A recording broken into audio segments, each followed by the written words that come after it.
Hello, today we are going to have the third part of the environmental health unit. And what I want to do is explore the idea of a toxin and a toxicant in a little more detail. You will often hear people when they're talking about environmental toxicants say something like, well, anything in a large enough dose can kill you. And that's what I call the classic toxin model. Let me talk to you about what the classic toxin model says. Another way you might hear that the classic toxin model being referred to is the dose makes the poison. In other words, if you give a low dose, there is no problem, but only when you reach a threshold dose does the chemical become poisonous. Another way you might hear it said is there's no such thing as a toxic chemical, there are only toxic doses. As I said earlier, this implies that all chemicals are safe at a low enough dose and all chemicals are toxic at a high enough dose. And this is simply untrue in any meaningful sense. So let's look at this. If you have a classic view of toxins, then repeated exposures below the threshold and chronic exposure below the threshold are not a problem because you didn't have the effect, and therefore exposure again tomorrow below the threshold will not be a problem. The classic toxin, therefore, has a threshold level, and we saw this when we looked at the dose response curves in the last video, and that's the threshold is the dose below which there are no measurable effects. It usually has a linear response to dosage, so in other words, you don't have non-linear response curves, you just have a linear response. A classic toxin won't accumulate in the body. The effect of exposure today will not depend on what your exposure was yesterday and the day before. And finally, there are no effects from long-term exposure, in other words, from chronic exposure to levels of the toxin below the threshold. And what I want to say is this a valid way to look at toxicants? Are there other kinds of toxicants? And you can tell this is a leading question. Of course, it's not a valid way to look at toxicants, and yes, there are other kinds of toxicants. So let's get looking at them. A more comprehensive view of toxicity includes looking at acute toxicity, in other words, adverse effects that occur within a short period after exposure to a toxin. And this is what the classic toxin model looks at, is acute toxicity. But then there is also chronic toxicity. What are the adverse effects that occur after prolonged exposure to a toxin at low levels? And chronic toxicity is different because chronic toxicity can affect body systems and make them not function properly or not function optimally. And this can be difficult to link to exposure. And the symptoms are, as a result, often generalized and thus seem similar to other chronic diseases or other diseases. And so it's hard to pinpoint what the cause is. And then there's cryptic toxicity, where adverse effects occur at the molecular level upon exposure, but overt symptoms may not be apparent for years. In other words, they're delayed. And this makes it very difficult to establish cause and effect. So we have at least those three toxicity models, and we want to explore these further today. How can low dosages possibly cause disease? Well, the first thing, we've talked about it earlier, is bioaccumulation. And in bioaccumulation, toxin levels build up in the body over time, and thus the exposure inside the body is higher than indicated by measuring the ambient level. In other words, the exposure at any one time is below threshold, but the buildup of the toxin within the body brings it to a higher level. And the effects of this can be acute or chronic or cryptic. It can be all three. Then there's a chronic response to low doses. Individual doses don't have a measurable effect in toxicological experiments, but repeated exposure leads to response by body systems. And for example, we're going to talk about this in tomorrow's talk, endocrine disruptors alter the normal functioning of the endocrine system. So chemicals that affect the endocrine system, and that's the system of hormones in your body. So endocrine disruptors can affect the functioning of the endocrine system, and this can cause disease. Or immune system modulators, which can cause, for example, chronic inflammation or reduce the body's ability to fight disease. And finally, low doses can cause mutation of DNA if they're mutagens, and this means the DNA sequence is changed, the toxicant causes a mutation, and these mutations can be problematic down the line. So you might be asking, how meaningful is the threshold level? And the first thing I want to say is that for all toxicants, we can find an experimental level at which there is no detectable effect. And this should be obvious because our experimental method at some point just is not sensitive enough. So we have no detectable effect over the noise in the background population. In some cases, there may be an actual effect, but background noise is so large that the experimental design just can't detect it. And this is a problem with research when that happens. But for toxins where there is no long-term effect, where they don't mimic hormones, where they don't cause mutations, where they don't have effects on the immune system, the threshold is probably a pretty useful measure. It's a good measure, and so it should be respected, and you should understand that the LD50 is an important concept. For toxins with a chronic effect, a safe level may not exist or may be very difficult to determine. For mutagens, there is theoretically no safe dose because anytime you're exposed to the chemical, the DNA mutation may occur. If that DNA mutation occurs, well, then there may be a problem, let's put it that way. And I'll talk tomorrow about the body's ability to notice mutations and deal with them. But for mutagens, at least, there is not a theoretically safe dose. Do we need a different standard for chronic and cryptic toxicants and mutagens, especially if our model of the effect says there is no safe level? Of course we do. Of course we do. And we're going to talk about that in the very last talk of this unit. Now, it turns out that for synthetic chemicals, there are three properties that seem to go hand in hand: persistence, bioaccumulation, and toxicity. So I want to explore each one of these a little further. Many toxins resist decomposition, and therefore they persist in the environment for long periods of time. So persistence is what you get when a toxin does not get decomposed. And we measure their persistence in half-lives. And we're going to talk more about half-lives in a little bit.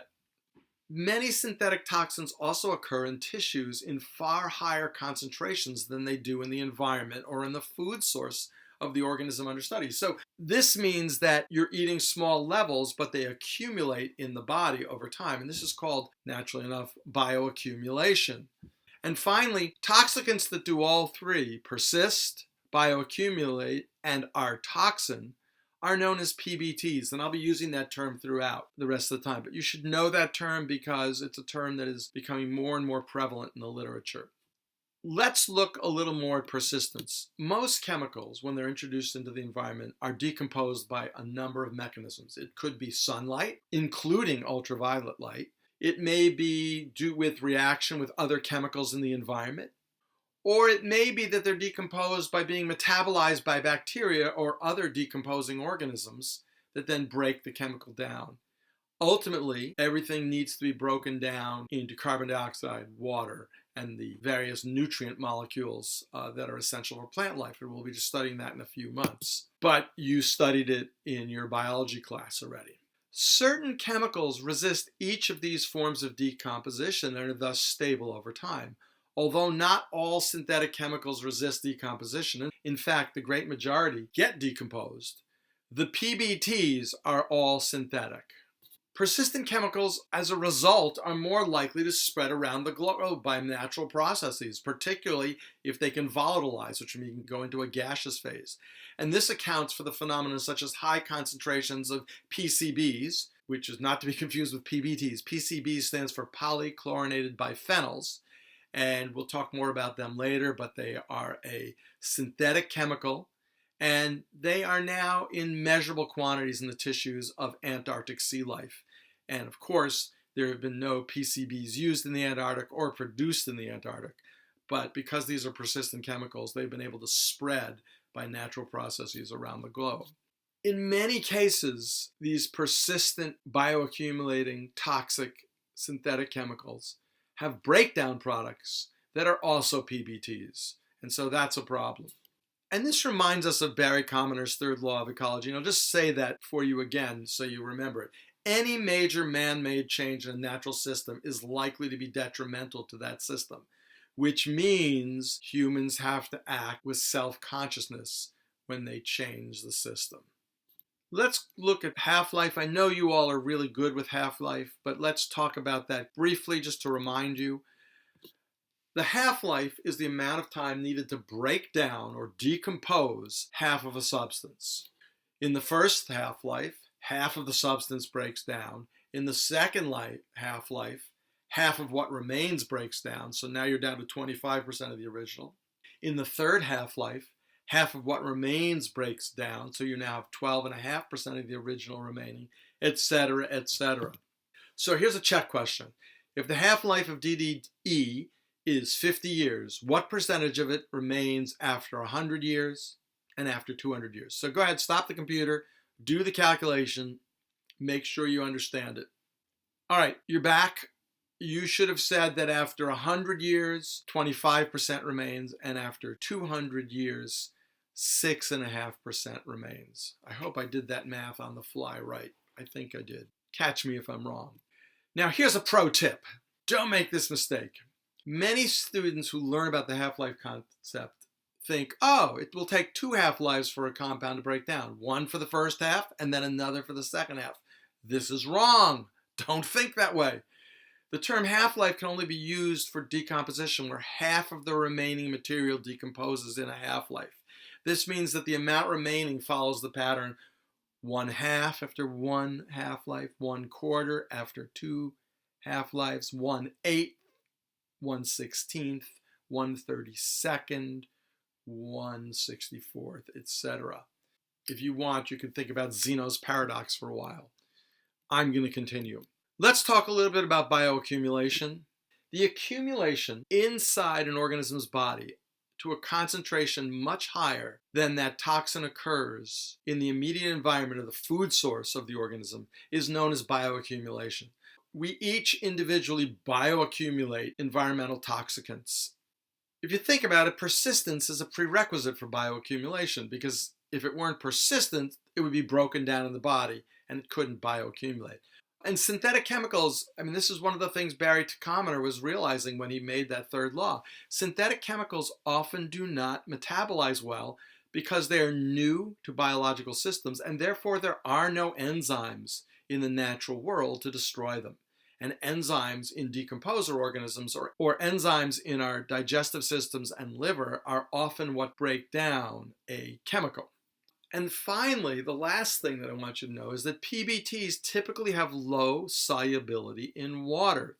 Those of you who remember your chemistry will know that this means they are non-polar substances.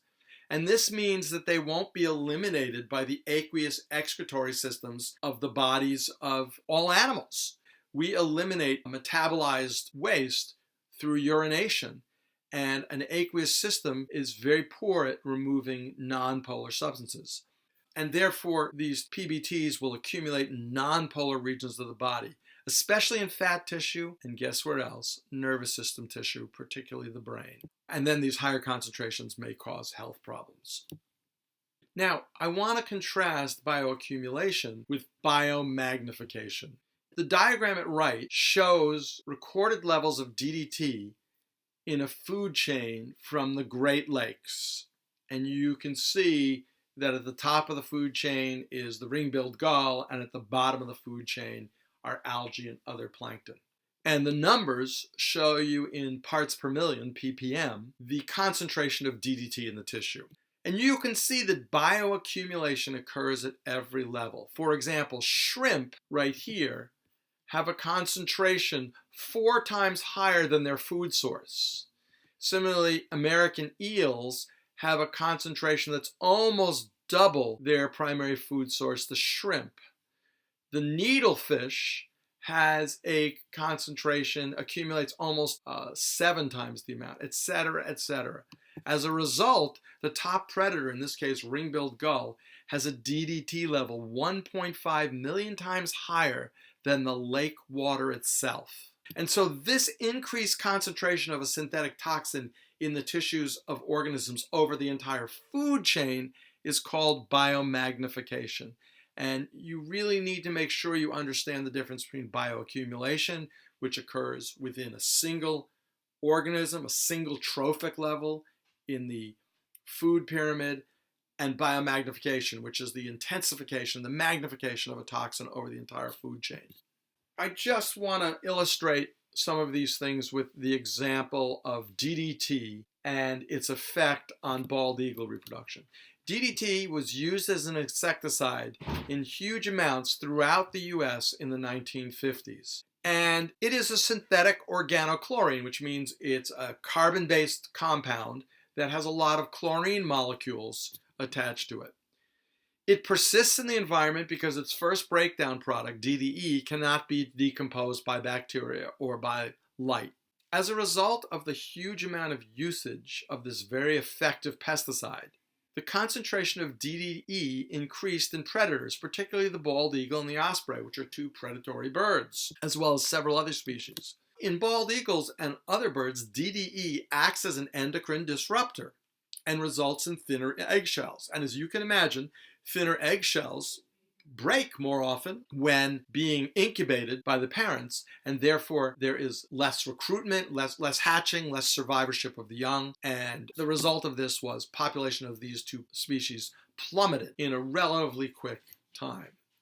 Now, ornithologist Rachel Carson wrote about this in a really seminal book called Silent Spring, in which she documented the decline in bird life that was happening in the 1950s due to the use of pesticides.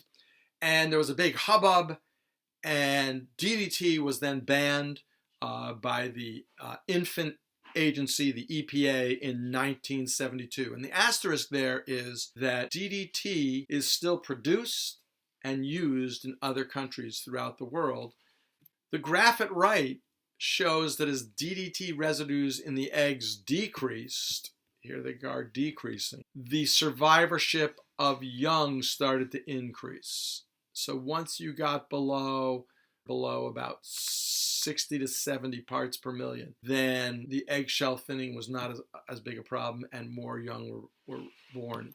The bald eagle was officially removed from the endangered species list in 2007. It is making a comeback throughout the United States, and this is a story of great policy. So that's it for today. What I hope you understand today is the difference between a classic toxin and the kinds of toxins that will cause chronic effects, and also mutagens, which will cause mutations in DNA. Tomorrow, we're going to go into each of these effects in more detail. Until then, study hard.